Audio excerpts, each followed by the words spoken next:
बंधुओं, आपने सुना होगा कि अंत भला तो सब भला।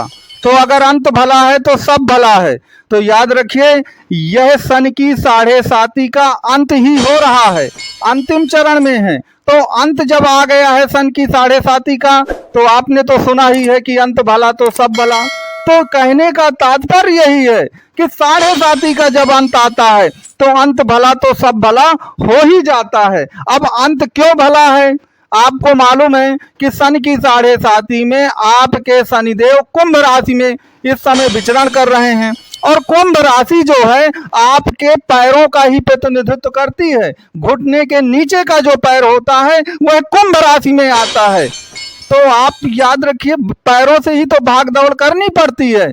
तो अब आपकी भागदौड़ पूरी तरह से खत्म होने जा रही है, उसके 100% संकेत भी मिल रहे हैं, और जो कुछ भी आपने गंवा दिया है, याद रखिए वह सब कुछ ब्याज सहित आपको मिलेगा। पिछले 6 वर्षों में जो कुछ भी आपने गंवाया है, अंतिम के जो 6 महीने हैं, वह सब कुछ आपको ब्याज सूद सहित लौटा करके जाएंगे। तो वास्तव में ये सब कैसे लौटाएंगे आपको, इसी पर पूरा वीडियो आप देखिए। मैं आपको विद तथ्य सहित ये बात बताता हूं। देखिए, सबसे पहला संकेत क्या होता है? जब ये होता है कि सब कुछ सही होने लगता है, उसका सबसे बड़ा संकेत है कि जब एक साथ कई कई ग्रह वक्री होने लगे, तो मान लीजिए कि ट्रांसफॉर्मेशन का समय आ गया है, सब कुछ बदल जाने का। ट्रांसफॉर्मेशन का तात्पर्य सब कुछ बदल जाने का जो समय है वो आ गया है। अब आपको मालूम है कि 4 ग्रह ऐसे हैं जो बिल्कुल बकरी होने जा रहे हैं। आप याद रखिए कि आपके राहु देव तो बकरी होते ही हैं, शनि देव इस समय बकरी चल ही रहे हैं। इसके सिवा आपके जो मंगल देव हैं वह भी आपके दिसंबर माह में बकरी हो रहे हैं, और 9 अक्टूबर 2024 से गुरुदेव बृहस्पति जो हैं वह वृष राशि में बकरी होने जा रहे हैं। तो शनि भी बकरी, राहु भी बकरी, मंगल भी बकरी, आपका गुरुदेव बृहस्पति भी बकरी होने जा रहे हैं। तो जब कुंडली के जो मेजर ग्रह हैं वो सब बकरी होते चले जा रहे हैं, तो वह ट्रांसफॉर्मेशन का सबसे बड़ा संकेत होता है। और यह संकेत अक्सर हमने देखा है कि सन की 7.5 के अंतिम दौर में ही पाया जाता है। अब यहाँ पर वह प्रश्न उठेगा कि महाराज, अगर ये ट्रांसफॉर्मेशन का समय है तो कोई कह सकता है कि मुझ में तो ट्रांसफॉर्मेशन नहीं आया या कम आया। तो एक बात याद रखिएगा कि मकर राशि के करोड़ों जातक हैं इस दुनिया में, तो सबको क्या बराबर बराबर ट्रांसफॉर्मेशन मिलेगा? आपको क्या दुनिया के सभी संसाधन सबको बराबर बराबर मिले हैं? ये आपकी कुंडली पे निर्भर करेगा कि शनि देव की पोजीशन जो है, या जो ग्रह बकरी हो रहे हैं उनकी पोजीशन आपकी कुंडली में क्या है, और उनकी कुंडली से ही पता चलेगा कि ट्रांसफॉर्मेशन का कितना लाभ आपको मिलेगा। तो आपकी जन्म कुंडली में ग्रह कैसे कहां बैठते हैं, उसके अनुसार ट्रांसफॉर्मेशन का जो लाभ है, कितने प्रतिशत आपको मिलेगा, वह आपकी जन्म कुंडली से तय होगा। अगर आपकी कुंडली में शनि और राहु की पोजीशन बहुत गजब की है, गुरु जो बकरी होने जा रहे हैं 9 अक्टूबर 2024 से, वह भी अच्छी पोजीशन में है, तो ट्रांसफॉर्मेशन का लाभ बहुत ज्यादा आपको मिलना है। सब कुछ ट्रांसफॉर्मेशन हो जाएगा आपके जीवन से। लेकिन अगर मान लीजिए गुरु जो हैं आपकी कुंडली में नीच के कहीं चले गए, राहु सही पोजीशन में नहीं है, 8वें या 12वें भाव में है, तो आप कम से कम ज्योतिष की इस बात को समझिए कि ट्रांसफॉर्मेशन के लिए गोचर में तो ट्रांसफॉर्मेशन हो रहा है, तो गोचर का 20 से 25% लाभ तो आपको मिलना है। लेकिन संपूर्ण लाभ प्राप्त करने के लिए आपको अपने कुंडली की स्थिति को भी देखना पड़ेगा, इस बात को याद रखिए। अब जो दूसरा आपको ब्याज सहित सब कुछ 6 वर्षों का मिल जाएगा, उसका एक जो सबसे शुभ संकेत है, वह संकेत है शनि देव का कुंभ राशि में राहु के नक्षत्र पे आ जाना। शनि देव जो हैं 4 अक्टूबर से शतभिषा नक्षत्र में आ जाएंगे, जो कि शनि का सबसे ज्यादा प्रिय नक्षत्र है।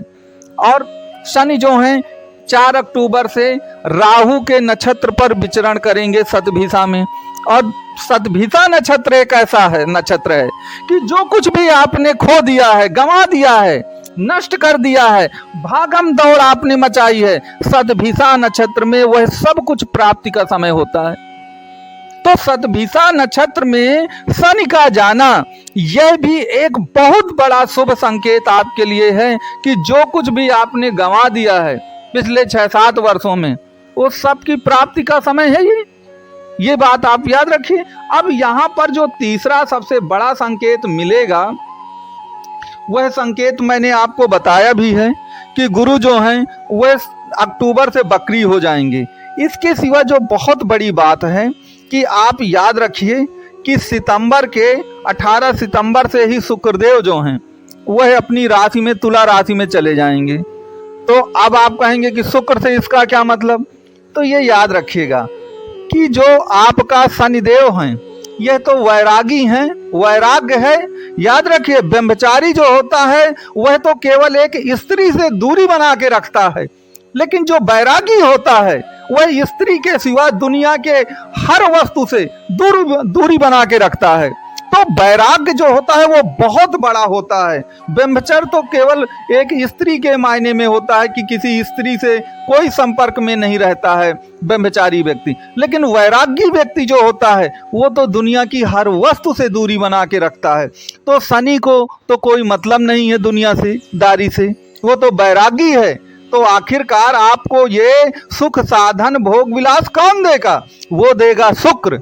और जब कुंडली में शुक्र मजबूत अवस्था में आने लगता है ना, तो याद रखिएगा तभी जाकर हमको शनि के सभी प्रतिफल मिलते हैं, क्योंकि शनि जो है वो शुक्र का परम मित्र है और शुक्र के कारण ही एक प्रकार से वो सब धन दौलत आपको देता है।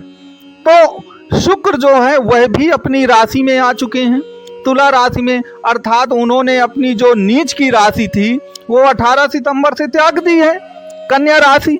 अब तो उनको यहाँ पर लगभग 11 महीने आ ही नहीं पाना है नीच राशि में। तो शुक्र देव का मजबूत होना भी निश्चित तौर पर आपके लिए बहुत ही शुभ संकेत हैं। और इसमें ये याद रखिएगा सन की 7.5 का अंतिम चरण भी 2.5 साल चलता है, तो 2.5 साल बराबर कितना होगा, 30 महीने होते हैं। और 30 महीने में से 24 महीने अर्थात 80% 7.5 अंतिम चरण की भी निकल चुकी है। तो सबसे अंतिम फेज में है आप। अब सबसे अंतिम फेज जो होता है वह ट्रांसफॉर्मेशन का होता है, और ट्रांसफॉर्मेशन का सबसे बड़ा प्रतीक क्या है वो मैंने आपको बताया है कि जब लगभग सभी ग्रह बकरी अवस्था में जाने लगे तो मान लीजिए कि आप बिल्कुल ट्रांसफॉर्मेशन के नज़दीक ही आ गए हैं। अब बदलाव होने से कोई रोक नहीं सकता है, लेकिन मैंने यहाँ पर बताया है कि बदलाव कितना होगा यह बहुत कुछ आपकी कुंडली के ग्रहों पर भी निर्भर करेगा कि कितना बदलाव होगा। बदलाव तो होगा, लेकिन कितना होगा यह आपकी कुंडली के ग्रह बताएंगे। तो अगर आप कुंडली से संबंधित कोई भी कंसल्ट करना चाहें तो आपको नंबर दिया गया है। तो मित्रों, आपको ये वीडियो कैसा लगा कमेंट बॉक्स में मेरे व्हाट्सएप नंबर पे आप ज़रूर लिख करके बताइएगा। वीडियो आपको अच्छा लगा हो तो वीडियो को लाइक शेयर सब्सक्राइब करना मत भूलिए।